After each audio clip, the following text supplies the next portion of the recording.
Ben başlatıyorum o zaman. Tamam.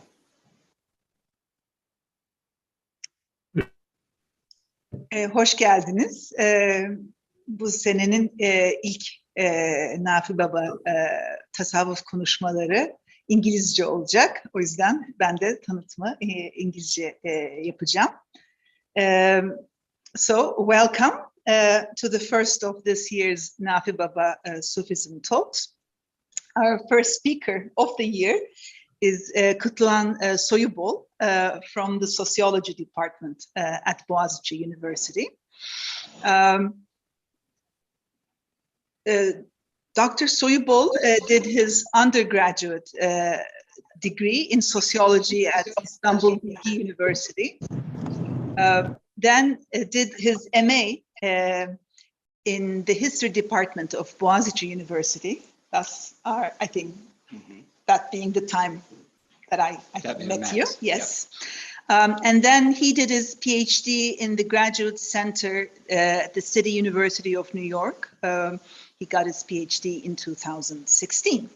And since 2019, he has been assistant professor of sociology and modern Turkish history at Boğaziçi University. Dr. Soyubol has also taught or held fellowships at the City University of New York, Tel Aviv University, Istanbul Bilgi University, and the University of Cambridge. He has published various articles in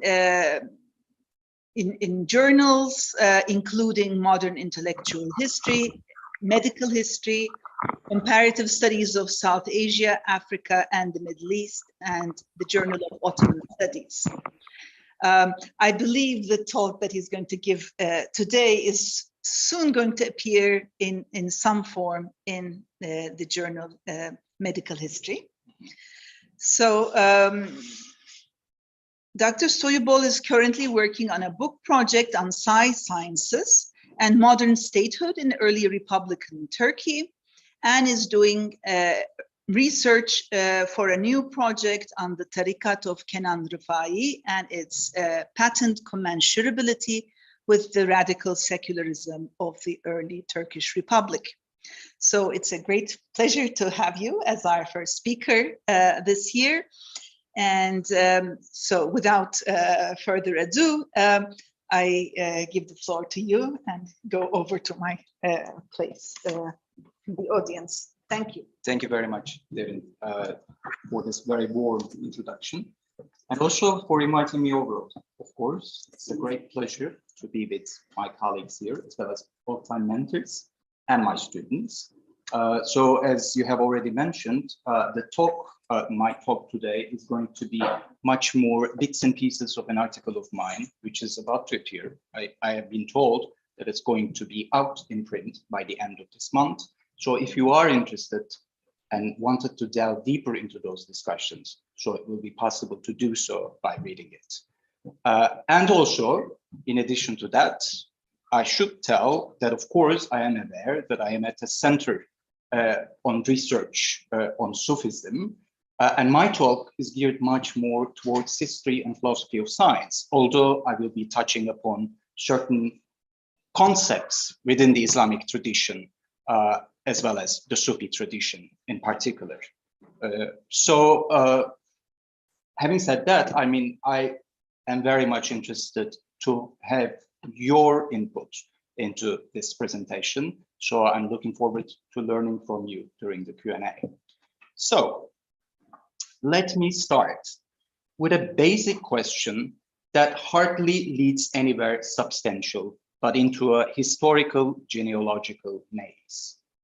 What does soul or psyche, or put more precisely, our modern medically articulated concept of psyche, around which psy-sciences such as psychiatry and psychology are formulated, stand for? While it is true that tracing the concept back to the ancient Greek and Roman concepts of psyche or anima, and later to the Muslim concepts of ruh or nafs, is common practice among historians or philosophers, more nuanced explorations keep reminding us the tectonic impact of modern attempts in reformulating and universalizing the psyche, a process that has been managed over the last 2 centuries under the guise of psychiatry and psychology, the so-called sciences, the so-called modern sciences of the soul.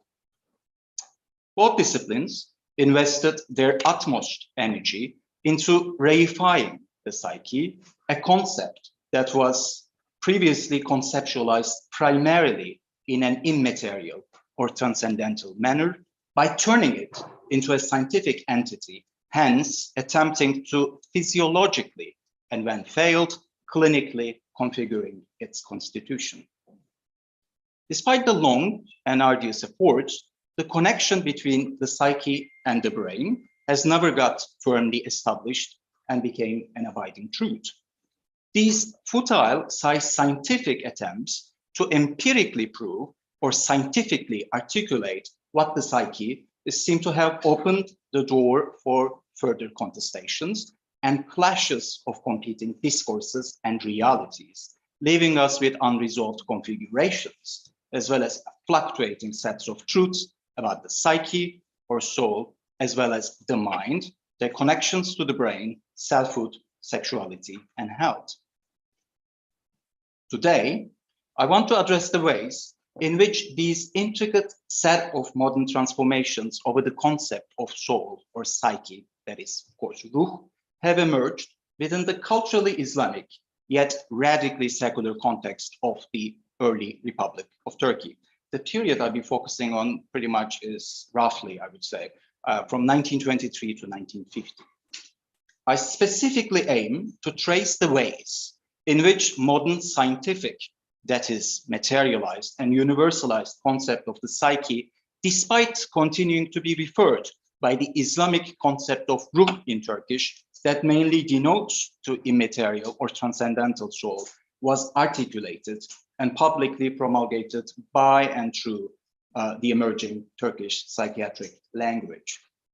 This process, I maintain, was made possible under the early Republican regime and was part and parcel of its biopolitical project of nation building, as well as its top-down secularization. It is within this historical context that I aim to locate psychiatric publications of Mazhar Osman, whom you can see here, the commonly acknowledged father of modern Turkish psychiatry.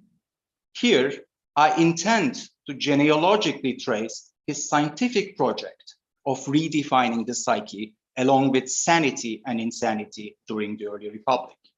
In particular, I'll examine Mazhar Osman's efforts to secularize the notion of ruh by redefining it in physiological terms and within the scientific language of modern psychiatry. This, according to him, was the only way to debunk and delegitimize traditional and religious practices of healing.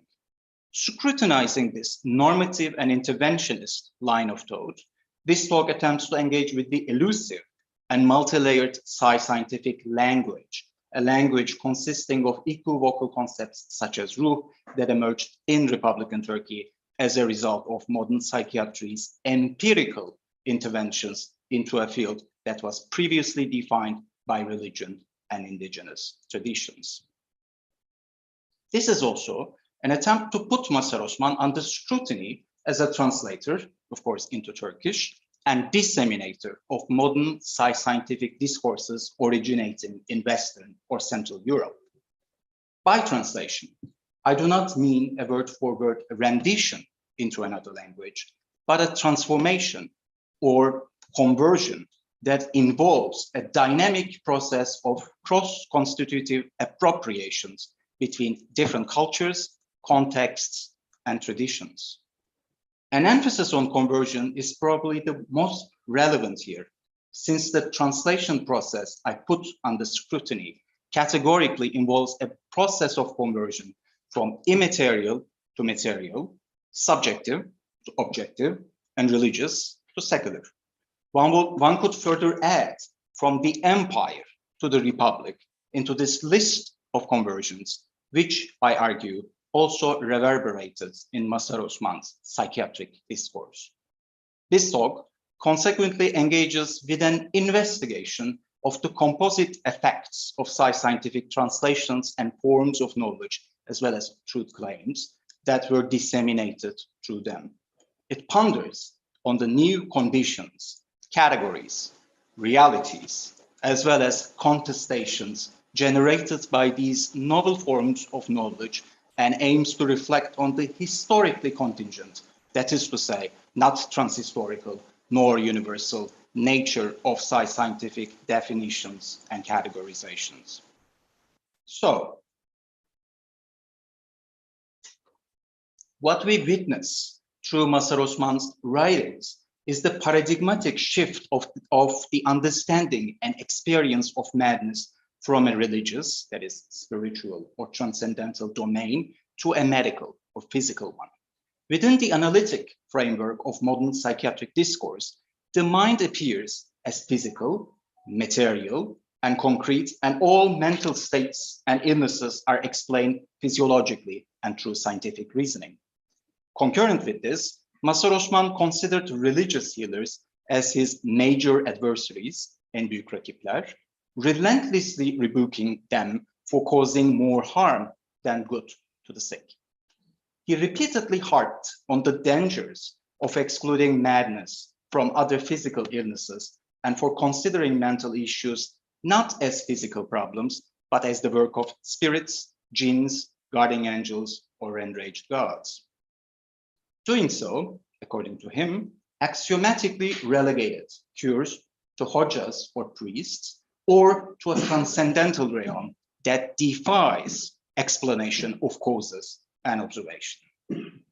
Mazhar Osman's goal was to propagate the idea that madness was a physical sickness, describing it simply as a dysfunction of the cells in the brain cortex, particularly the ones in the forebrain. It could only be cured by doctors and through medication, and not by sacred offerings, prayers, or spells. Let me just quote him.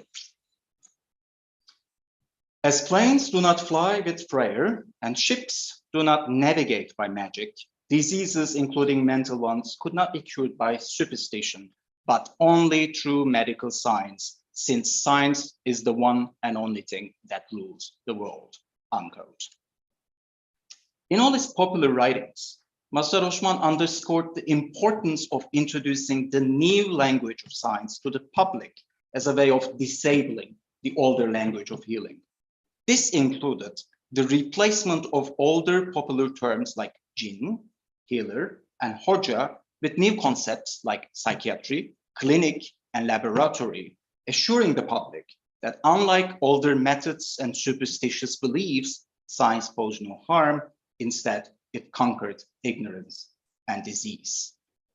Osman further invited young doctors to disseminate modern psychiatry if they would be successful in educating the masses on the benefits of modern medicine, then they could overcome, and I quote again, ignorance and religious healers who are the byproducts of ignorance, hence tie the public to the Republican government and popularize the new regime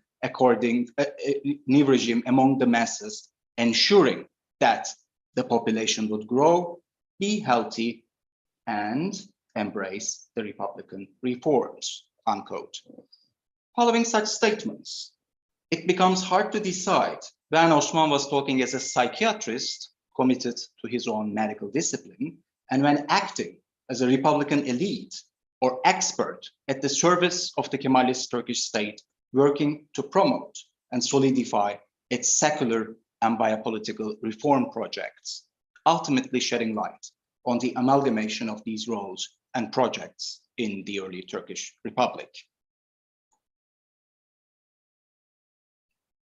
But how did Mazhar Osman deal with the older concepts of soul, ruh, and intellect or mind, akıl, which prevailed and are still used interchangeably in Turkish psychiatric terminology? It is clear that until the emergence of modern psychiatric discourse, concepts such as the soul, ruh or nefs, intellect or mind, akıl, and heart, kalp, remained imprecise and unordered precisely because their meanings transpired by and through a network of relations with one another, rendering their ambiguity and profundity as entities in themselves. Within Islamic tradition, the soul or spirit, specifically referring to Ruh now, is mostly defined through what Islamic scholar Ibrahim Musa calls a pectoral psychology that designates the chest or pectoral region as the human body, of the human body as its core. In accordance with that, the heart, kalp, emerges as the seat of emotions and conscience, and thus, by implication, is inseparable from intellect and reasoning, akıl. Some major medieval Muslim thinkers, such as Ibn Sina, however, in tune with Galenic medicine, acknowledged the brain, dima, as the seat of cognition and perception, a framework that conflated the brain and the heart in their respective functions. Others, like Al-Ghazali, of course influenced by Sufism, despite acknowledging the brain as a cognitive and sensory organ, associated conscience, the utmost intellect, more with the heart than the brain. With a specific reference to the anatomy of the heart, Al-Ghazali, for instance, pointed to the existence of a hollowed cavity with dark blood inside the heart that he considered to be the locus of the soul and spirit, in which the three vital capacities of the human being coalesce: the ability to perceive, the capacity to know, and the capacity to experience things.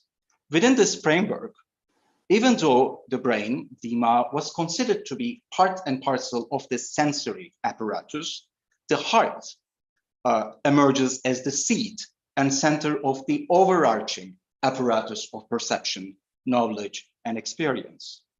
The heart, as Al-Ghazali put it, embodied the perfect eye, or the rational faculty, faculty, the spirit and the soul, all reified through the heart as their nexus, constituting a delta into which various tributaries from the intellect, the spirit, and the soul flow.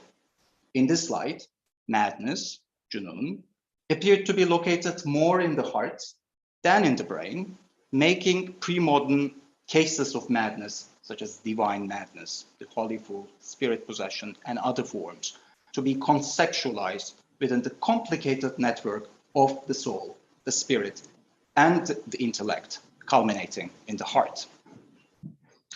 Allow me to emphasize that my aim here is not to produce a full-fledged historical or genealogical examination of Islamic concepts such as ruh, akıl, dima, or kalp, and their relations to madness or health, but to reflect on the unordered contours that these concepts had before the emergence of the systematic categorizations and ineluctable authority of modern sciences, particularly including psychiatry. Nor do I tend to depict such Islamic concepts as constant or monolithic.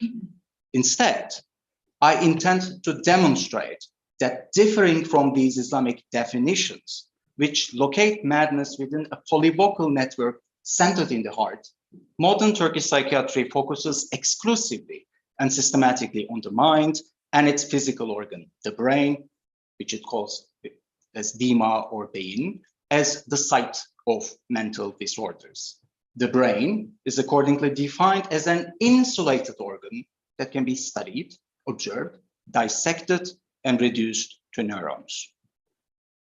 Concurrent with this emphasis on brain prevalent in modern psychiatry, when one looks into the history of Western sciences over the last 2 centuries, she would encounter an account of how the soul or psyche came to be defined through the modern concept of mind under the emerging disciplines of psychology and psychiatry.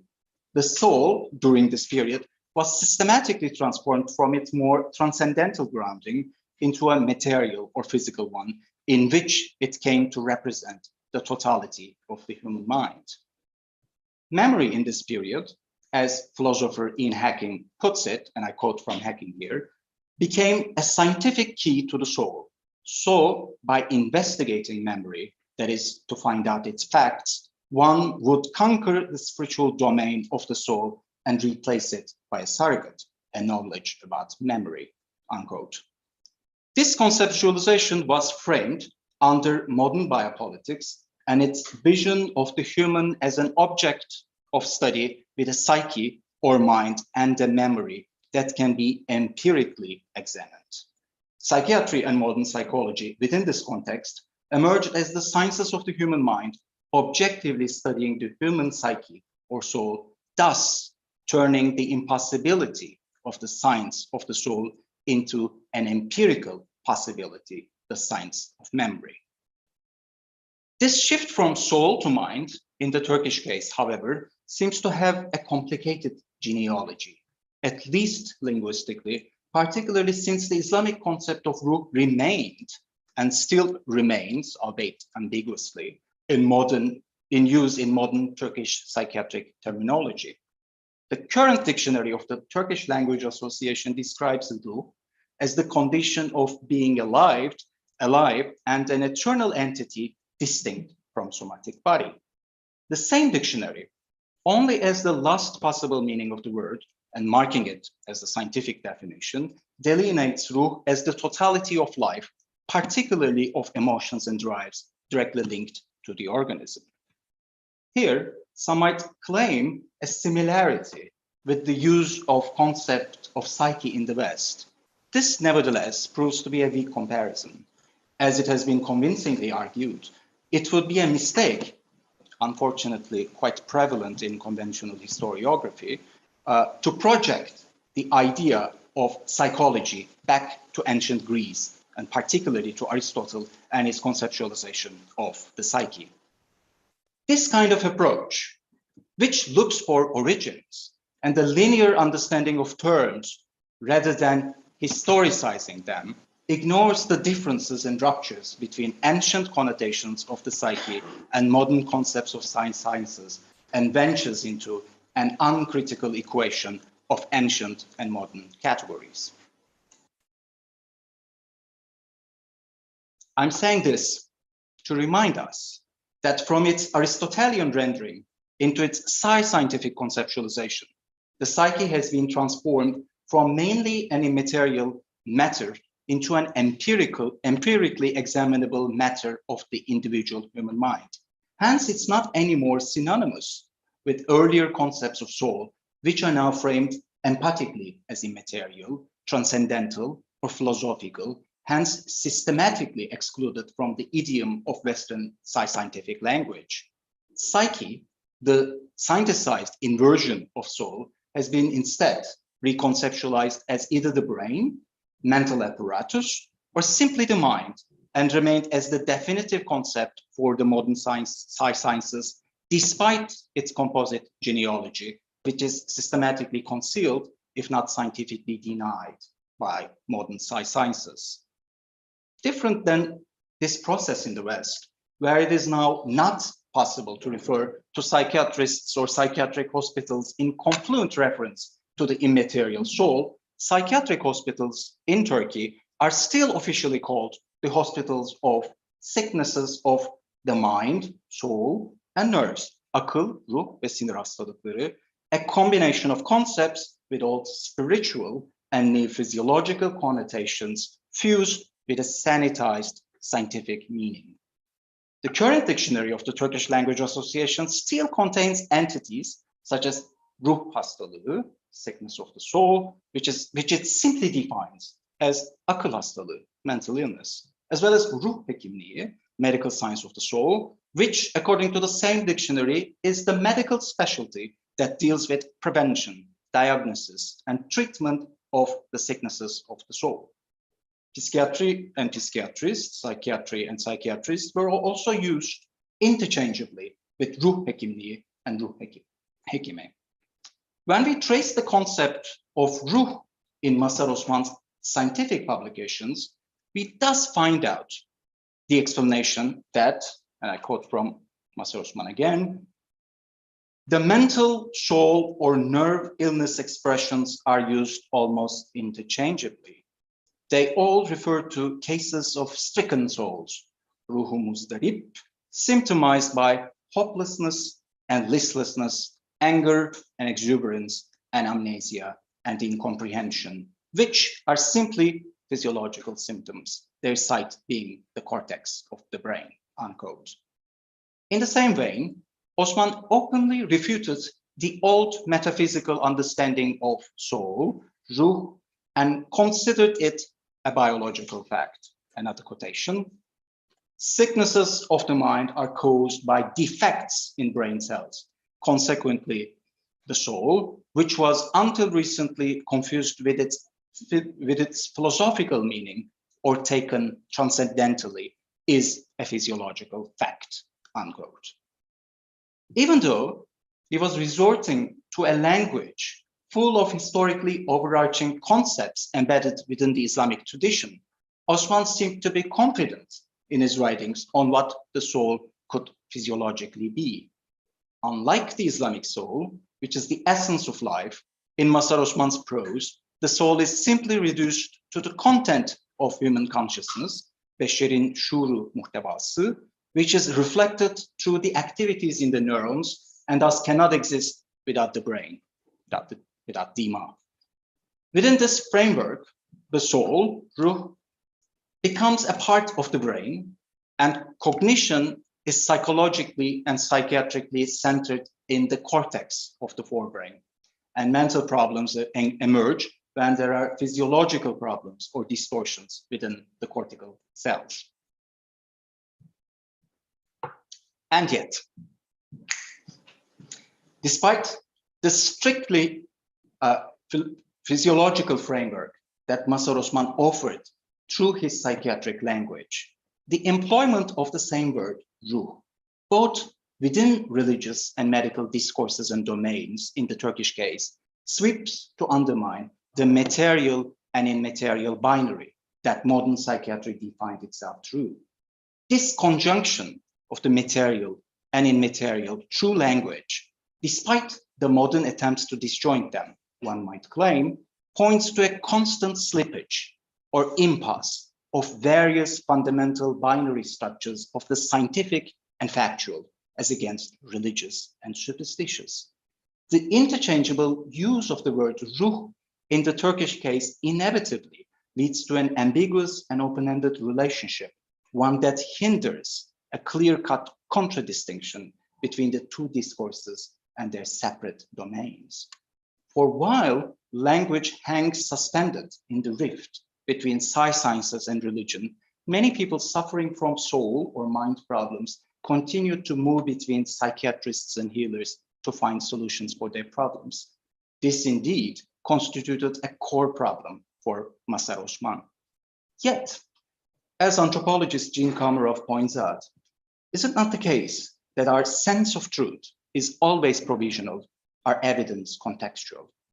Accordingly, once one attempts to question our secular givens and the absolute authoritative claims of empiricist science, it becomes obvious that what matters for the reality of mental sickness is the way its language defines and reifies it.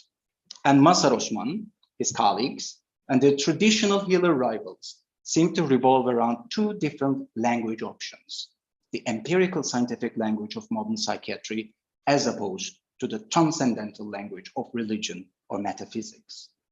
Please note that I'm certainly not making the claim that mental disorders are simply myths, lies, or fantasies, a la Thomas Szasz, R.D. Laing, and many others following that track.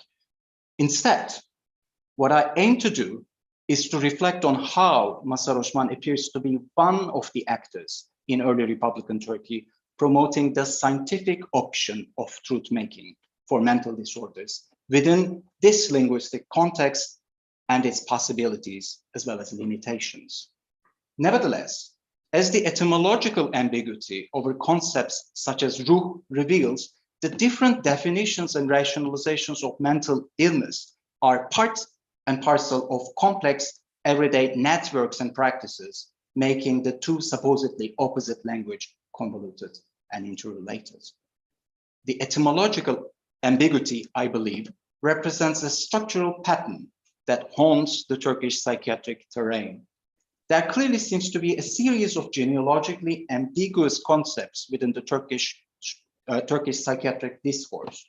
One example, other than ruh, that stands out is the concept of cinnet, instant mental disorder, which originates from the concept of jinn, a spirit that is believed to possess souls and mentally derange human beings.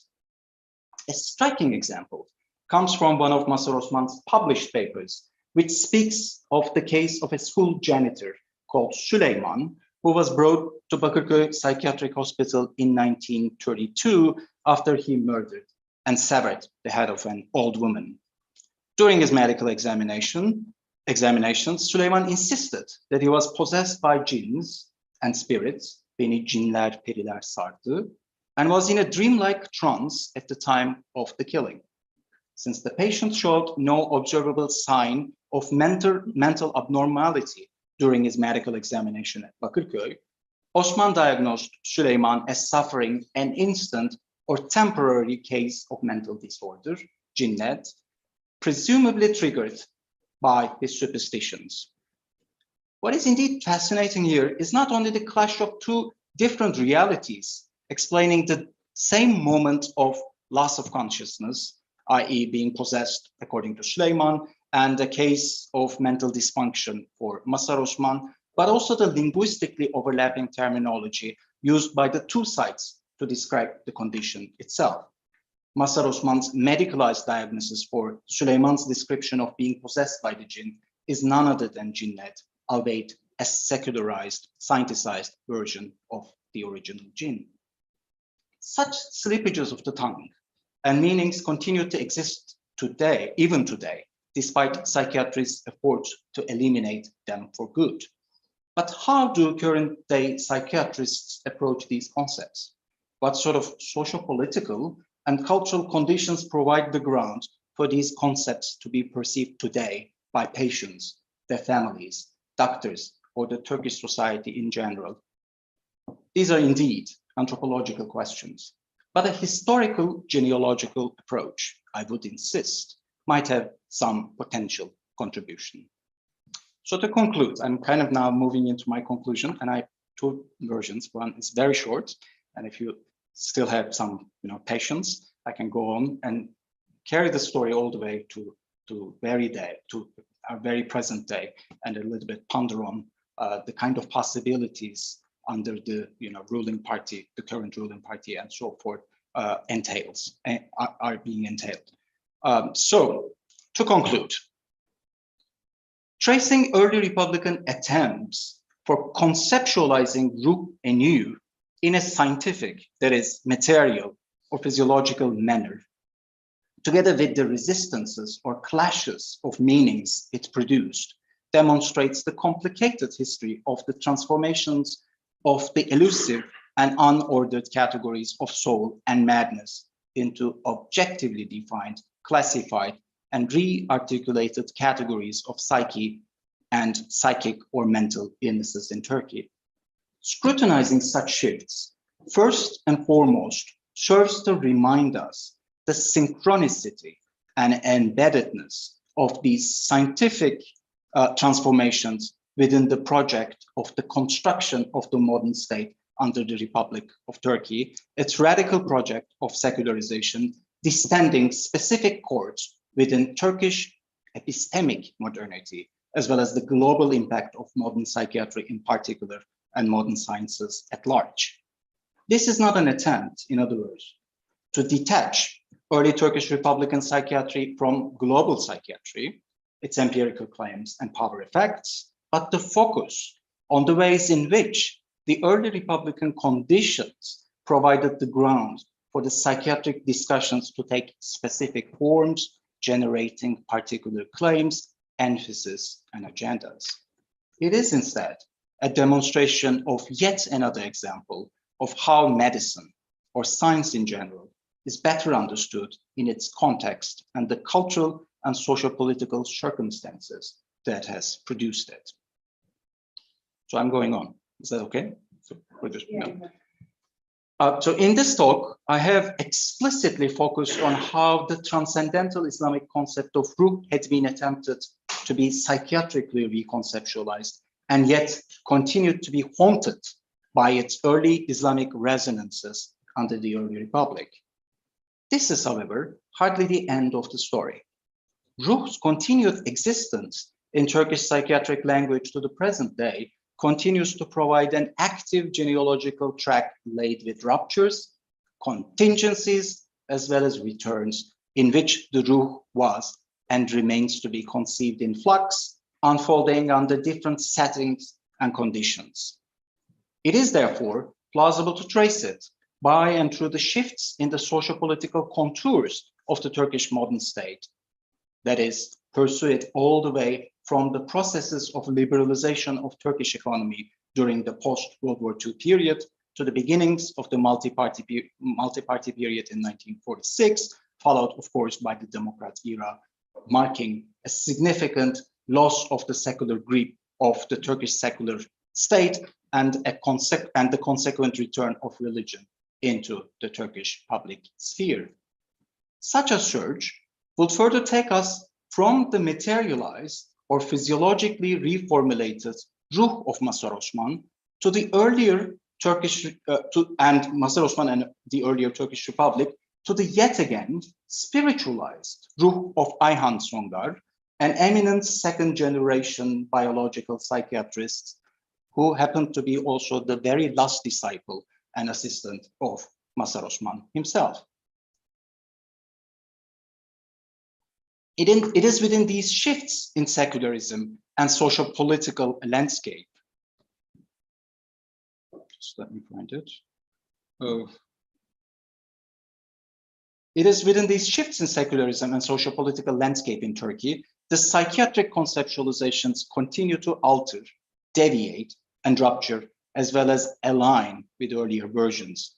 Thus, Ayhan Songar, the very last disciple of Mazhar Osman, warns his readers in the 1970s not to confuse the immaterial entity, the soul, with psychical apparatus, the psyche or mind, since Ruh is the concept that is used to refer to them both.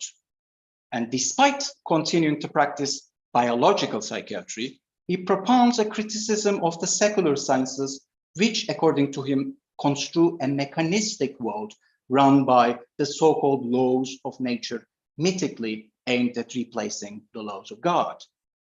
Different than his mentor, Mazhar Osman, studying physiology of the brain enabled Songar to ascertain proofs for the existence of a God capable of creating, and I quote from Songar this time, wonders such as the human nervous system with an average of tens of billions of cells and an almost unaccountable number of neuronal fires, unquote. So at the very spot, that is the brain and the nervous system, that his mentor, Mazhar Osman, seems to lose God, Songar finds nothing other than God himself and gets enchanted by its magnificence. Ayhan Songar's contributions were also not the end of the discussion over the issue. As secularism in Turkey has been immensely transformed under the Justice and Development Party rule over the last 2 decades, so is the discussion being evolved in different directions within a context in which traditional methods, such as prophetic medicine, that is Tıbb-ı Nebevi, are being revisited and officially authorized as alternative scientific methods under the Justice and Development Party and its Ministry of Health. This process provides almost exact opposite of the early Republican era, in which traditional methods were conceived harmful and unscientific, hence in need to be replaced by modern scientific methods, as I have discussed during this talk. These later examples and their possible constitutive interactions with early Republican processes are indeed topics to be examined in detail elsewhere. Yet they might make it pertinent to conclude for now by accentuating a genealogical claim that this talk or presentation tried to enunciate. What was or is conceived as Ruh and the psychiatric discourse it represents in Turkey seems to be always in flux endemic to constant processes of making and remaking under shifting socio-political and cultural circumstances, an open history of never-ending reconceptualizations and discursive formations. Thank you very much for bearing with me. I admire your patience.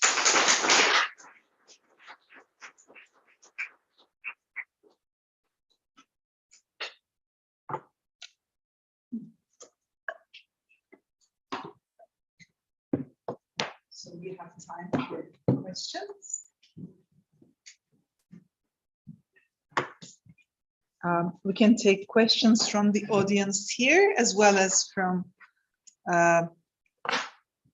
our virtual audience. I think we continue the practice of taking written questions if they prefer, right? From the virtual.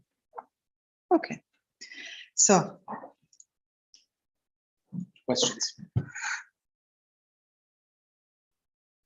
Thoughts, maybe? Some input? Yes. That's perfect. At the time of Mazhar Osman's activities, there were alternative paradigms in Western psychiatric medicine as well. And then psychoanalysis. Yep. That's neither exact description or exact answer. It was like what was its thoughts against it, or like thoughts in relation to it. And I think Mazhar Osman played a very active role in setting up some hospitals, or at least running them. What were some measures or like techniques of intervention that he actually then promoted? So like you mentioned interventions, what kinds of interventions? Like medicines on enclosure, maybe or is it, maybe there's some data on the increased number of hospitals that promote enclosures. That's one. That's just one? I thought that there are many. Okay, and the third one, maybe I can have that as well, and we'll try to answer. This is more weird. Yeah, genetic, like you mentioned, is very weird. Even like, actually, like, so what's the Western analog? Maybe psychosis is the closest. But it seems like it's not exactly the same. But how would Western like psychiatric functions would cover genetics? Okay, all right. Shall I answer them? Yes, please. Okay. First of all, psychoanalysis. I should start with that, and I've written on that as well. So that question comes from somewhere I know pretty well. And yes, he was. I mean, I wouldn't say that Mazhar Osman was very much into psychoanalysis, and in that period, there was this kind of clash of two very strong traditions within modern Western sciences. Of course, Mazhar Osman comes from the German Kraepelinian tradition, which defines everything with, by focusing on biological definitions and categorizations. Was psychoanalysis that much out of it is another discussion I won't get into. But what I see very clearly is, in terms of the biopolitical modern early Republican states approach, psychoanalysis was a bit too ambiguous. And it was not considered to be as something that can be so much incorporated into the biopolitical project that the modern state was very much obsessed about, right? Hence, the emphasis, the yardstick, very rapidly turned into biological psychiatry. And of course, its major representative in that period was Mazhar Osman. There was actually one psychiatrist that was before him, Rashid Tahsin, who worked with Kraepelin as well, and who was the mentor. He was the first person to teach psychiatry in Mektebi Tıbbiye Şahane, in the Imperial Medical School, and Osman was his student. Yet again, you see, it's very tricky. Rashid Tahsin made his career under the late Ottoman Empire. Yet Mazhar Osman was, of course, he started his career during the late Ottoman Empire, but his career was kind of bloomed under the early Republic. So making him much more a Republican kind of psychiatric expert vis-a-vis the Ottoman one. So his career very much eclipsed, in that sense, Rashid Tahsin. Yet the focus was very much on the biological. And then psychoanalysis would emerge in that very specific period as well. Generally, psychoanalysts nowadays do turn to İzzettin Şadan, defining him as the very father of Turkish psychiatry. And I've written about him. Very interesting figure. I would say, he's quite well known with his ultra-nationalistic, almost fascist and racist approaches in the early republic. He was even kind of, put under trial because of that. Yet he was very much into kind of psychoanalytically analyze Turkish society and find out its problems. And according to this kind of, ultra-nationalist psychoanalytic approach of him, he thought that nationalism is the sole remedy for the Turkish society because the Ottoman past, so much with multicultural kind of references and so forth, was the major problem of the neurosis within the Turkish society. So a scientific approach to nationalism is necessary, which should be supported by the psychoanalysis. So all those very weird combinations were very much a part of that landscape, I can say. And within that, and now I'm looking at the governmental side of the story and very much the state, how it approaches it, biological psychiatry certainly was the one to invest on and to kind of, pave the way, all those institutions that we were talking about to be established. And that's also important to ponder on because Mazhar Osman first became the head of Toptaşı Asylum, which was an Ottoman institution in 1924, just the very year, right after the proclamation of the Republic. And then he was kind of, given the task of transforming that institution into the modern psychiatric institution that the new Republic needs, right? And that was the process of the establishment of the Bakırköy Psychiatric Hospital that we all know today, right? And within these kind of conceptualizations, that's, if you will read the article, you'll see I haven't touched upon that in this presentation, but also the psychiatric discourse that he produces in that period so much overlaps and aligns, I would say, with a very with the official history writing that the Republic kind of supported and, of course, promulgated. And in that sense, the Ottoman Empire becomes very much the ancien regime, and within it, all of the institutions of the Ottoman Empire, such as Toptaşı. And there's always this binaristic references that he plays with, right? How terrible, what a terrible institution Toptaşı was, with its kind of, terrible reputation and so forth. Yet now we have the sanitized scientific institution, Bakırköy, that is the Republican kind of project. And there's always these kind of references to the Ottoman past in that way. And I would say that even the concept of ruh as an immaterial and transcendental entity, he started to define it much more within the realm of the Ottoman Empire. And now with the Republic, we have the sanitized one, the psyche, which the public should be learned and should be trained about, right? And follow the kind of right procedures and healing techniques and so forth that the Republic provides now because of its kind of investment on such institutions, right? So these kind of structures are very important to enter into this biological psychiatric discourse, which of course has its claim of objectivity. Yet we see that the discourse is so much embedded and is produced in relationship with all those other discourses that we tend to think as detached from science, because science is pure, empirical knowledge and objective knowledge. And of course, it's universal and so forth. And I say no, we should be more critical of that. There's a question from the virtual audience. Can you read, or do you want me to read it? Okay. I should. Well, then I pretend I'm the person asking, I guess. Could you expand on how the Western sciences, which were translated by Mazhar Osman, how the Western sciences, which were translated by Mazhar Osman, ultimately resolve their relationship with the concept of the soul? Why do you think Mazhar Osman did not choose to ignore the terminology of ruh altogether and use akıl ve sinir hastalıkları instead of akıl, ruh ve sinir hastalıkları? That's a very good question. Thank you, Iqbal.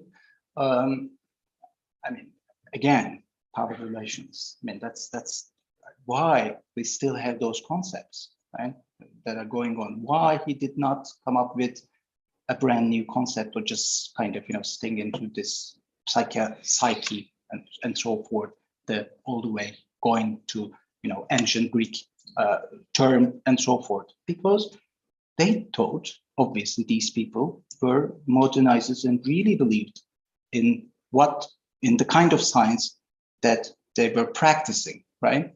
And the discourse that they produce, right? So the earlier versions, ruh and so forth, the complexity, the problem should be resolved, actually. Those concepts should be saved from those superstitious understandings, right? So it's not a complete break. There's always this reference to, and so of course, very linear.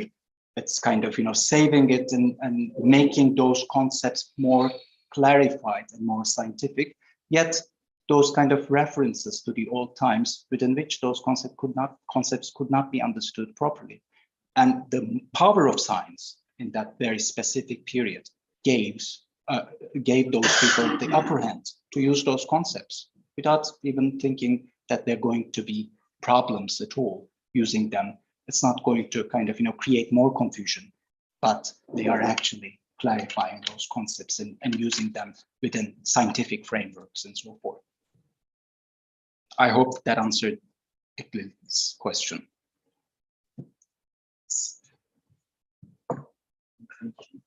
So I'd like to ask, was it argued against this religious let's say weird concept of soul, which is everlasting, divine, maybe? But what is his take on the modern concept of soul, which is in a sense scientific? Like Al-Ghazali would use the word ruh in a religious way, but in certain places he would give a union, which would be the subtle elements within the body which gives life. So he'd say that that's ruh. And that's actually what the ancient Greeks thought. They'd say that there was pneuma, which is the medical term for the cell element, which is something similar to breath.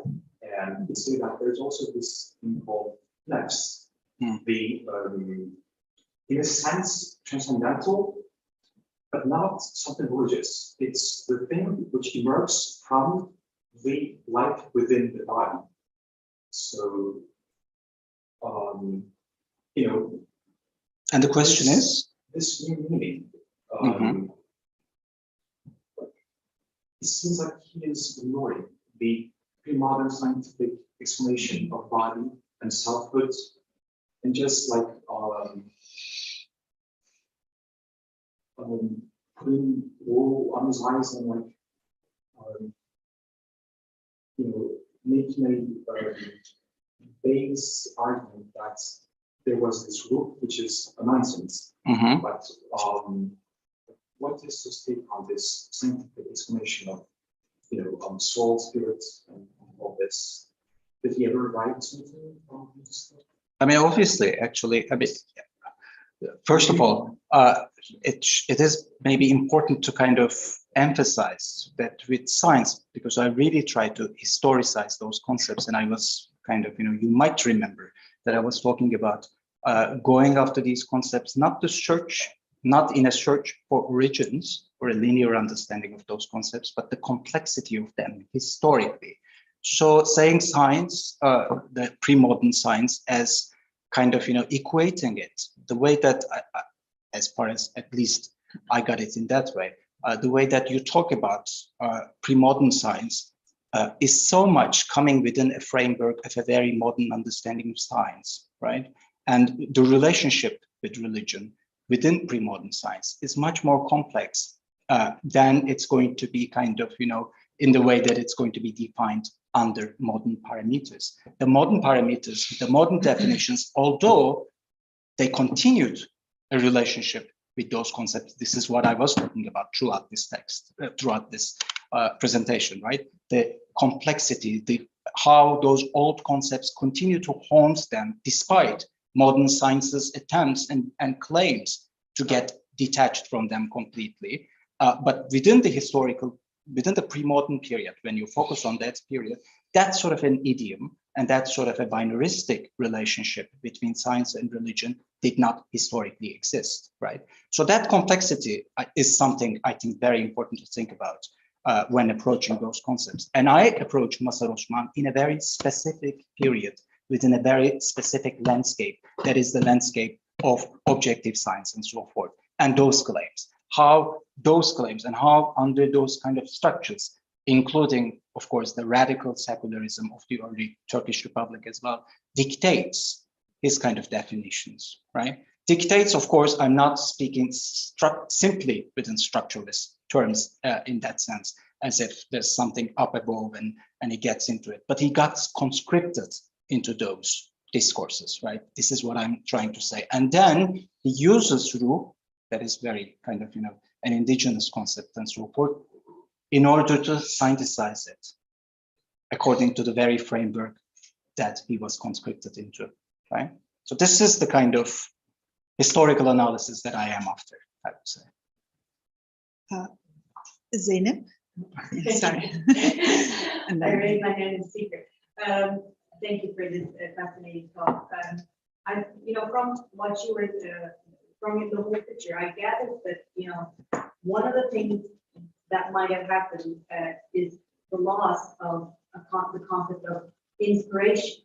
Because, why is the Majnun figure a divine figure? Well, because he can be divinely inspired and we're unable to observe that. So, and that it seems like one aspect of this radical change of paradigm is that what was not observable was the domain of God, so it was a higher truth. And now, from what you're saying, that what is not observable is irrelevant to science, and what is observable is the higher truth. Mm-hmm. So, what would you say in the idea of inspiration? Were you able to trace anything related to that, and how related to the loss of the figure of the divine fool, as you were also referring to in your talk? I mean, I wouldn't say that they, at least in this case, Mazhar Osman lost his inspiration. He obviously has absolutely. He obviously has an inspiration, and he can have. I mean, I can give him the concept itself as well. But that inspiration is, of course, an inspiration to sanitize things vis-a-vis the older traditional methods. And you see, this is true negation also, even in the case of Mazhar Osman. It's a relationship, right, with older categories and so forth.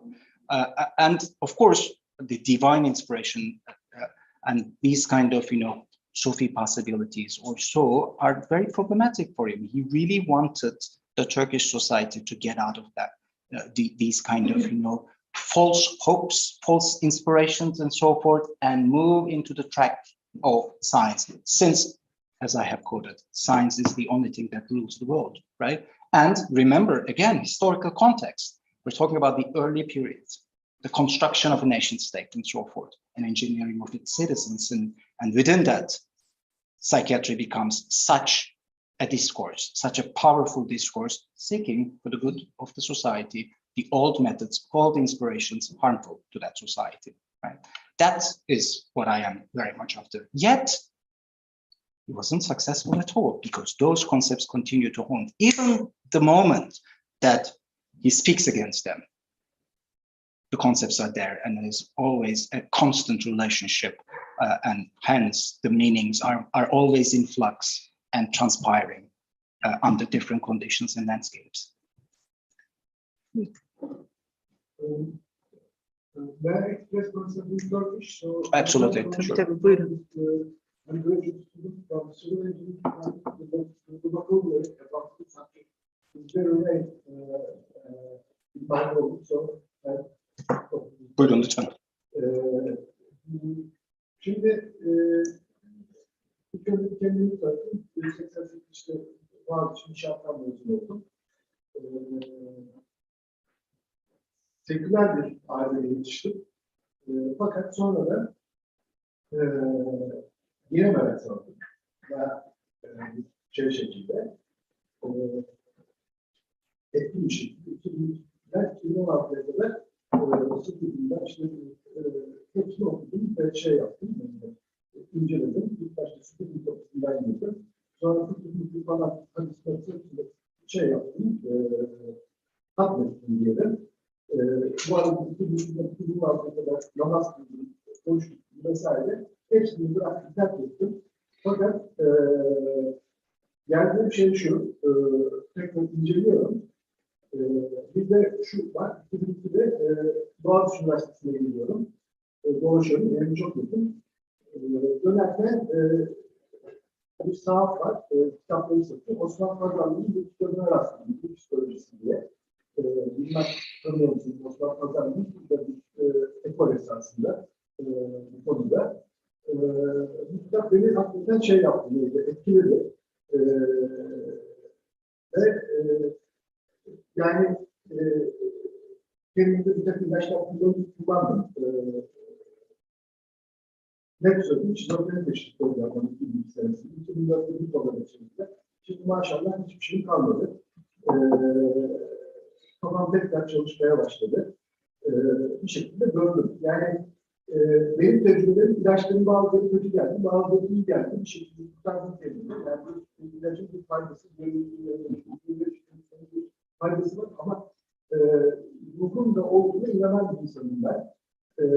Yani tedavi ben ilaçlardan ziyade kendi kendime uyguladım. Bir şekilde kendi kendime tedavi ettim şeklinde. Şimdi bir arkadaş bana tavsiye etti. Yayını görmüş. Ben de geldim, konuşuyorum. Çok enteresan tecrübelerim var. Bunları kime anlatayım? Bir araştırmacılara faydalı olmalı. Çok enteresan şeylerim var. Bunları da 2004 senesinde bir ilham yıllarında tutuldu. 285 tane şiirin böyle tezleri, çıkastı falan enteresan kitapları var. Soruyu soru ama soru şu, Osman Pazarlı'nın niye Osman Pazarlığı şey olmuyor neydi? Ekol oldu çünkü tahminen Cumhuriyet'in dinamikleri Osman Pazarlı'nın fikirlerine pek iyi bakmıyor. Yani ters düşüyor diye düşünüyorum. Osman Pazarlığı tam şey olmuyor, parlamayan bir yıldız. Fakat aslında Osman parlayan bir yıldız. Dünyayla da bu şekilde ne düşünüyorsunuz Osman Pazarlığı? Ya Osman Pazarlığı aslında birçok böyle... Osman Pazarlığı çok etkilendi. O da çok enteresan bir şahıs. Yani birçok böyle figür var. Çok daha İslami geleneğin içerisinden aslında konuşup ruhu yeniden o dönemde tanımlamaya çalışan birçok figür var ve yani bunların kitapları da var. Tabii ki bu sürecin içerisinde bu kadar seküler bir çerçevenin içerisinde bunların çok öne geçmesini bekleyemeyiz. Ama şuna geleceğim. Konuşmanın sonunda bu döneme dönmeye çalıştım. Hatırlayacaksınız. Erken dönem Cumhuriyet'in nasıl tam tersine doğru ibre dönüyor. Ve ibre buraya döndüğünde eskiden tamamen harmful olarak zararlı toplumdan uzaklaştırılması gereken ve bilimsel söylemin çözmesi gereken alanların geri döndüğü işte tıbbi nebevi vesaire. Bugün sigortalının, sosyal SGK'nın karşıladığı tedavi türleri, alternatif tedavi türleri haline gelmeye başlıyorlar. Bu bağlamda İslami psikoloji son zamanlarda parlayan yıldızlardan biri. İlahiyat fakültelerinde bununla ilgili dersler hatta uzmanlıklar veriliyor. Bu ilginç bir tekrar antropolojik bir hat aslında ama bir yanıyla ben antropolog değilim, bunu hatırlatmam gerekir. Konuşmamda da dediğim gibi tarihsel genealojik bir yaklaşımı da burada söyleyeceği bir şey var. Çünkü Cumhuriyet döneminde nasıl bütün bunlardan kurtulmaya çalışıyorduk, şimdi nasıl bunlar geliyor, tekrar geri geliyor, devlet mekanizmaları içerisinden geliyor ve bütün bu hatta baktığımız zaman bütün bu objektivite, bilimsellik söylemlerini tarihsel kondisyonların içerisinde ve onların yarattıkları olasılıklar ve limitasyonlar içerisinde tekrar nasıl ele alabiliriz? Bu antropolojiyi, sosyolojiyi, bütün bu alanlarda bugüne bakan çalışmaları aslında destekleyecek bir açılım bize sunuyor. Tabii yani hani şeyde hatırlatmak belki bu hattı açan hani Fransız filozof Michel Foucault'u belki burada anmak yerinde olabilir. Bugünün tarihi, bugünün düşünceleri için böyle bir genealojik olarak gidip oradan bugünü daha iyi anlamaktan bahsediyordum. Çok iyi işler yapan antropologlar var. Bir tavsiye herkese Stefania Pandolfo olacak benim. Fas'ta çok enteresan bir kişi. Stefania Pandolfo. Bu çok enteresan bir antropolog. Fas'ta etnografik araştırma yapıyor ve hem psikiyatrik kurumlarda bu araştırmayı sürdürüyor. Aynı zamanda çeşitli geleneksel şifacılarla, imamlarla araştırma yapıyor. Oldukça Lakancı gelenekle özellikle çok içli dışlı ama aynı zamanda İslami geleneği çok iyi bilen Al-Gazali, mesela bütün bu tartışmalara çok hakim birisi ve bütün bunun içerisinde neredeyse bize şeyi gösteriyor. İmamın işte ruhun düğümü diye bir şeyden bahsediyor imam ve bunun nasıl Fas'ta gençleri düğüm altına aldığı vesaireyi anlatıyor. Kendi İslami geleneğin içerisinden olan terminolojisiyle ve Lacan'ı mesela yan yana koyuyor Stefania Pandolfo ve aslında nasıl çok gerçekten kulağımızı açar, sekülerist çerçevemizden ve reddediyorum, bilime sığınıyorumdan uzaklaşırsak aslında nasıl ortak bir dili yakalayabileceğimizi bize göstermeye çalışıyor. Ve şeyi de gösteriyor, tam demiştiniz ya o böyle ilaçlardan da fayda gördüm ama manevi bir şeyden de fayda gördüm. O hattı da tekrar yeniden düşünmeye, açmaya çalışıyor Stefania Pandolfo ve takip eden birçok insan, bir tek onun üzerinden gitmeyeyim. Bu alanın yine çok önemli olduğunu düşünüyorum. Çünkü bütün bu söylemlerin etkilerini nasıl kırabiliriz? Bu etkiler bizi var eden etkiler bu arada. Yani konuşmamda filozof Ian Hacking'e özellikle referans vermiştim. Hacking bize bütün bu kategorizasyonların, modern kategorizasyonların bizi nasıl yeniden tanımladığını hatırlatıyor. Bu tekrar bir kez daha altını çizeyim.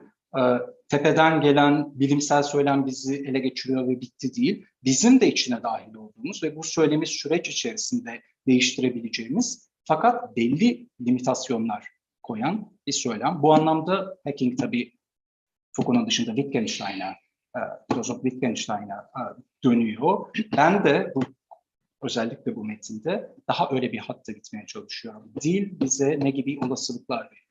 Dilin içerisinde ne gibi sınırlar ve ne gibi olasılıkların içerisinde hareket ediyoruz ve nasıl bunu tarihsel olarak düşünebiliriz, tarihsel olarak problemize edebiliriz. Böyle bir çerçevede daha çok opere ediyor diyebilirim, söylemeye çalıştım. Selim Bey? Selçuk. İki sorun olacak. Bir tanesi yani daha anlayabilmek için şimdi dedik ki Türkiye'de hastanelerde psikiyatri, akıl, ruh, sinir diye bölünür. Peki bunun mesela diyelim Amerika'daki veya işte Batı'daki muadili var mı yok mu? Psychiatry, Psychiatric institutions ve dediğim, ondan biraz aslında bahsetmeye çalıştım. Soul bir kavram olarak psyche'ye çevrilip tamamen sanitize edilmiş bir halde ve eski soul'u göremiyoruz. Bizde mesela Psychiatry yani ruh birimi İngilizce'de psychiatry. Psychiatry, aynen. Aynen. Ve the issue is psychic problems rather than soul problems. Ama bizde ruh hastalığı, sinir, yani sinir işte sanitize ediyor, birbirine karışan kavramlar. Çünkü siniri de ekliyorsunuz, nervous system da parçası şimdi bu söylemin içerisinde, ama beyindesiniz, yine kalple olan ilişkiyi kestiniz. Diğer o biraz tarihsel olarak anlatmaya çalıştığım o kendi içerisindeki karmaşayı, işte bir delta gibi, işte beyinden, kalpten, dimağdan, kalpten, ruhtan akan şeylerle oluşan o ruhu tamamen beyne, onu da nasıl çok empirik bir hale getirebilirsiniz? Beyni tabii fizyolojik olarak çalışabilirsiniz ama aynı zamanda hafızayı çalışabilirsiniz. Yani ve hafızayı çıkartılmış, çok kalıyor. aynen. Yani soul çıkartılmış, psyche kalmış, tamamen sanitize bir versiyon. Ruhun içine sahip koymaya çalışıyoruz. Ya biz evet o ısrarla, yani o kavram kendi içerisinde kalmış duruyor ve nasıl bir etkisi var hala bugün? Kelime farklı.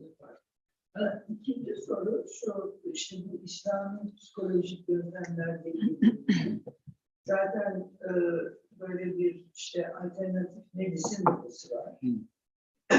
Sürük tedavisi galiba deyilerde de yani artık kabul ediliyor.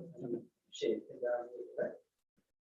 Acaba bu daha yani Türkiye özgü değil de dünyada yani küresel ekonominin dönüştürdüğü bir şey. Çünkü Amerika'da çok uzun zamandır homeopatik medicine, alternative medicine, new age işte medicine filan çoktan yani müthiş bir moda. Biraz ona bakarak mı acaba bu İslami psikoloji gibi, İslami işte alternatif medicine onunla mı daha çok bağlantılı? Yani bu küresel ekonominin diyelim ki getirdiği bir yeni market gibi mi derdim? Hani buraya özgü bir işte etkisel veyahut da yenileme, eski bir genealogiyi getirme değil de dünyada zaten özellikle Batı dünyasında çok olan bir akımın buraya yansıması. Evet ve hayır diye cevap vereceğim.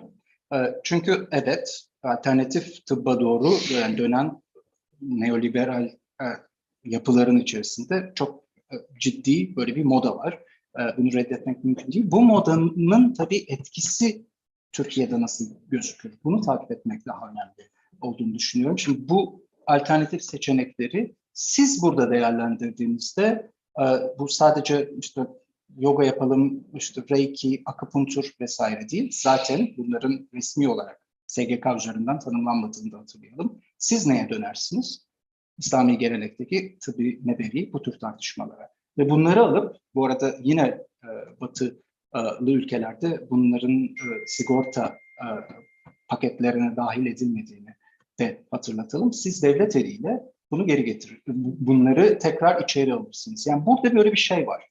Bir yanıyla tabii ki sadece partiküler bir şeyden bahsetmiyorum. Neoliberal yapıların transformasyonu, alternatif söylemlerin gelmesi, şey konusunda da yani o çok pozitivist dilin, Mazhar Osman dönemindeki sıkı pozitivist dilin Batı biliminde de kırılmış olması, yani post yapısalcı yaklaşımlar vesaire dersiniz. Bütün bu alanın da problematize edilmesinden de ayırmak mümkün değil.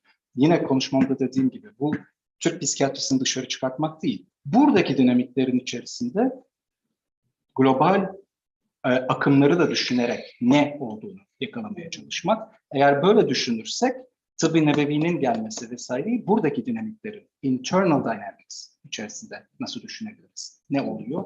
Onu görürüz. O zaman şey olmamaya başlıyor. İş sadece batıdaki bir rüzgarı alıp burada onu bir şeye çevirmek değil ama içeride buradaki geleneklerle daha girift bir ilişkiyi kurmak, onları daha genealogik olarak düşünmek ve onların nasıl kendilerini yeniden gösterdiklerini düşünmek mümkün hale geliyor diye düşünüyorum. Buyurun.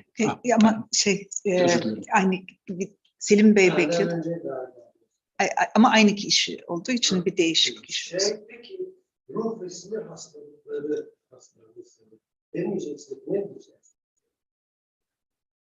Yani Siz sanki bu terminolojiye karşı çıkıyorsunuz. Hayır, karşı çıkmıyorum. Sadece I try to historically problematize it. Yani bu var. bunun dışında belli şeyler üretilebilirdi. Sadece psikiyatrik hastane denecek buna. Ruh batıl bir kavramdır, bunun atılması lazımdı diye bir Türk Mazhar Osman. Onu demiyor. Türk psikiyatrik söylemi ruhu içeriye alarak ve onu yeniden tanımlayarak şekilleniyor. İçinde sahip olduğumuz tarihsel hat bu. Osmanlı'nın ilmi ahvali ruh dediği bu. Yani Psikoloji mi, psikiyatri mi? psikoloji için daha çok kullanılan bir kavram ama yani bütün bu kavramlar yine hızla kayıp birbirlerinin içerisine giriyorlar. Onun için çok yani net bir şekilde bu budur, şu şudur demek de biraz affirmative bir şey olabilir. Kavramların nasıl kaydığı, nasıl bütün bu dinamiklerin içerisinde yeniden şekillendiği, nelerin içeride tutulduğu bunun üzerine gidiyorum aslında ve nelerin belki dışarıya atıldığı. Ama daha çok içeride tutulduğunu kavramlarını görüyoruz ve onların yeniden tanımlanmaya çalıştığını görüyoruz. Ve tam bu noktada modern seküler devletin mekanizmaları, global psikiyatrinin iddiaları, pozitivizm iddiaları, objektivite iddiaları vesaire hepsinin nasıl birbirine girip var olan kategorilerimizi yarattıklarını buluyoruz aslında. Yani kategoriyi atmıyor. Kategoriye atmıyor ama tamamen transforme de ediyor. Transforme ederken geriden gelip kategori onu yeniden ele geçiriyor. İşte kırılmalar, dönüşümler, geri dönüşler, yeniden tanımlamalar, bütün bunların içerisinde o çok bilimsel olduğunu düşündüğümüz kavramlar yaşıyorlar. Belki gelenek olarak düşünmek istersek burada evet ve yani burada belki Alistair MacIntyre'ı filozof Alistair MacIntyre'ı almak iyi olabilir. Geleneği bir yaşayan entity olarak, yaşayan bir şey olarak görmek. Ve nasıl bütün sosyopolitik ve kültürel dinamiklerin içerisinde yeniden şekilleniyor, yeniden kendini tanımlıyor. Kırılma, kopma yerine ve bazen geri dönüşler içeriyor. Bazen tamamen redler içeriyor. O redlerdeki dinamikler nasıl çalışıyor? Benim için bunlar tarihin önemli ve ilgi çekici soruları.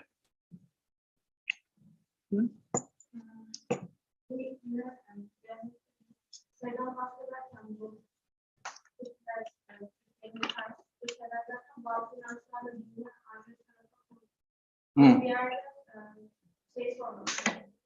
Lokal olarak bir yerde bazı inançların coğrafya özelliğiyle dinin işte atanan imam ya da sonradan gelen dinin ruh hakkında söyledikleri aynı algılanmıyordu olabilir. Muhalefet halk tarafından bir psikiyatri intervention olarak şuna yakın ol demekle, dini olarak şu duayı yap demekle orada daha aslında materyal olan şu ilaç, işte şu hayvanın şurasından şöyle yapılan ve bu işte sizin hastalığını çözecek denen şey arasında bir fark yok mu? Yani o algılanış olarak psikiyatri kadar dinde toptan gözüküyor mu bir yerde? Yani bu ayrımı biraz sormak istemiştim. Bir daha belki söylerseniz bir noktasını kaçırmış olabilirim. Bu böyle dini işte ruh algısı yani bu hala biraz daha o Türkiye'nin ya da olan şeylerden elit kısmında daha böyle dini değil mi? Yani o lokal kısmında bu kadar işte dini beyse böyle bir ruh algısına ya da böyle işte sorunlar böyle çözülmeden çok lokal olarak verilen bilgiler var. Biraz daha çocukları yöntemleriyle gidiyor. Bu böyle buradaki yapılan psikiyatride karşı çıkılan hangisi? Yani dinle çok dini kimliğe çok karşı çıkıyor yoksa şey mi deniyor? Kenarda dursun, bu batıl inançlar mı asıl soru? Yani bu arasındaki ayrımı farklı merak ediyorum aslında. Hurafe ile dini inançları eşitliyor mu gibi? Yani çünkü bence aynı değiller, aynı da algılanmıyorlar. Psikiyatri bunların arasında nasıl bir yere geliyor?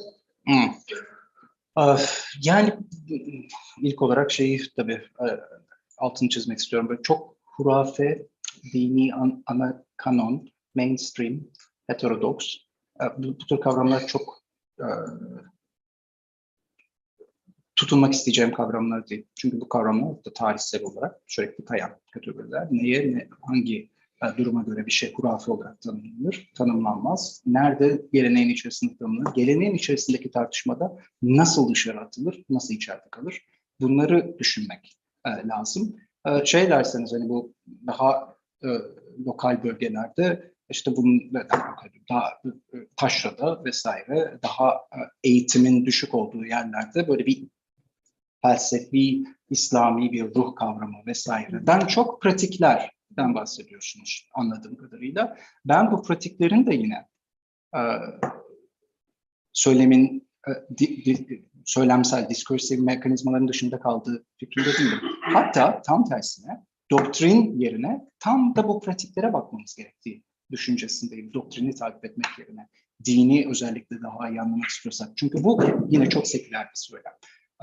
Dini doktrinin peşinden aramak. Şüphesiz Kur'an inananlara göre Tanrı'nın sözü ve sünnet tabii ki peygamberin yolu, örnek alınması gereken hat. Fakat bütün bunlar yine yaşayan bir geleneğin içerisindeler ve içinde bulunduğumuz sosyopolitik kondisyonlar, olasılıklar, teknolojik olasılıklar vesaire üzerinde sürekli yeniden tanımlanıyorlar. Tam da böyle yaşayan gelenek derken McIntyre'a referans verirken tam da böyle bir şeyden bahsetmeye çalışıyorum. Bütün bunun içerisinde batıl dediğimiz, din dediğimiz şeylerin tartışması sürekli dönüyor. Bu yüzden çok buna batıl, şuna batıl diyemem. Ama çok lokal, çok işte taşrada vesairede pratikler neydi? Bize dinin nasıl yaşandığıyla da ilgili çok fazla şey söylüyorlar. Ve bütün bunun içerisinde psikiyatriyi nasıl yakalayabiliriz? Bize oldukça önemli nüveler veriyor. Ve dönüp bunların üzerinden Mazhar Osman'ın tarihsel bir analiz yapmak istiyorsak bunlara nasıl cevap verdiğini, burayı yeniden nasıl tanımlamaya çalıştığını, nasıl problematize ettiğini ve bütün bunun modern devlet mekanizması, biyopolitik olasılıklarının içerisinde nasıl düşünülmesi gerektiğini belki de.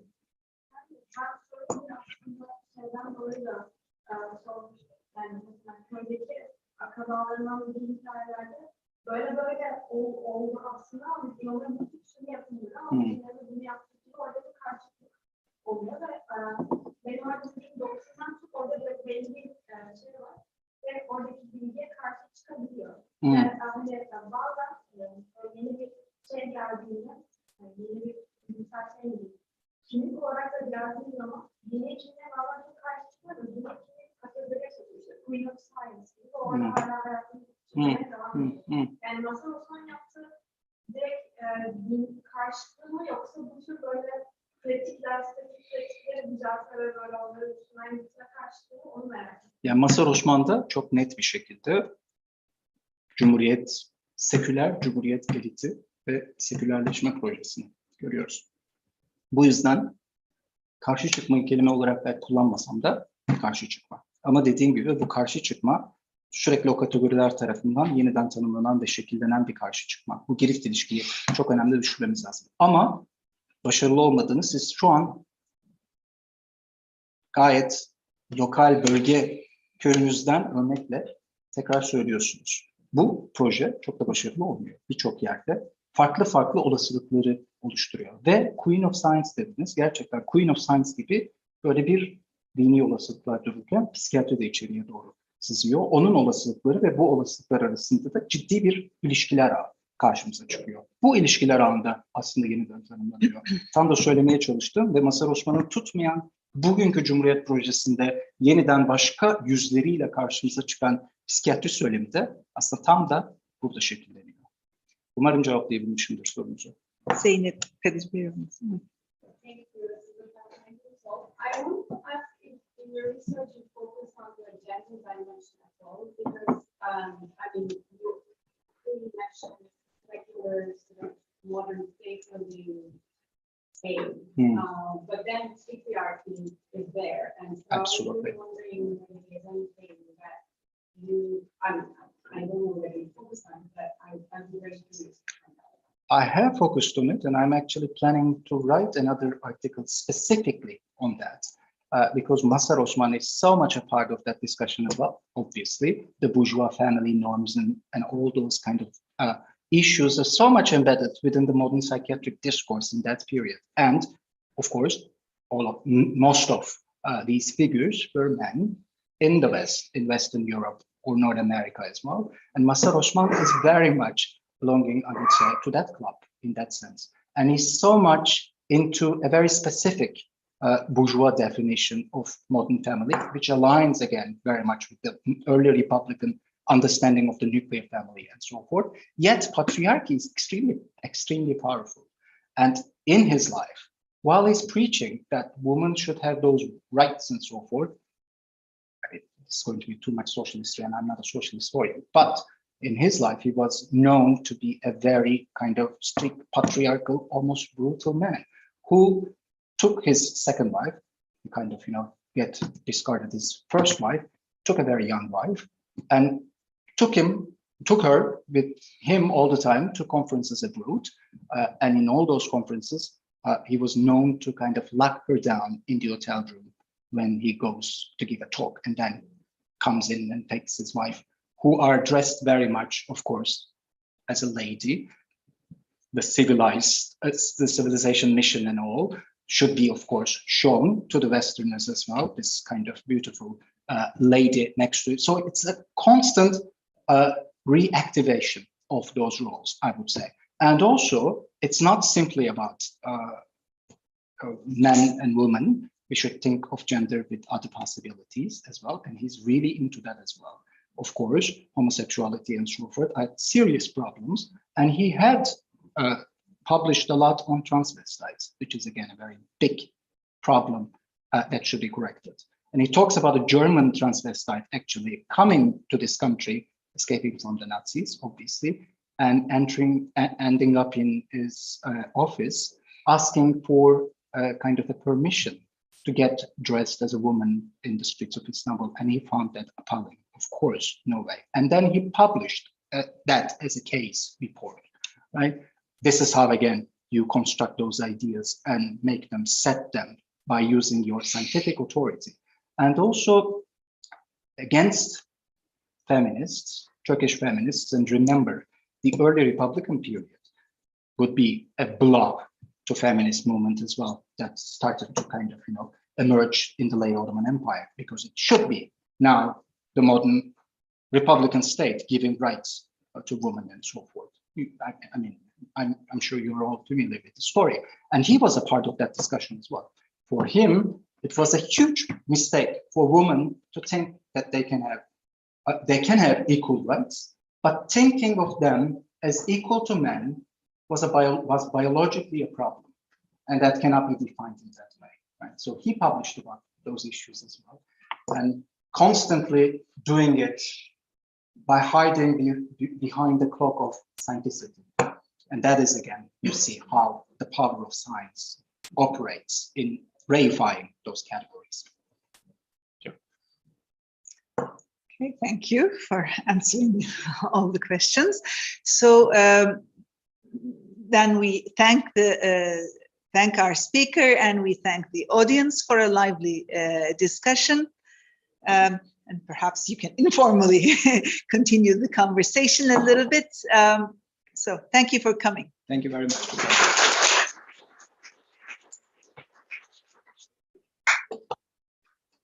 Bir tane daha vardı ama sormadım çünkü aynı şey bir devam. Tamam. Tıbbı nedir?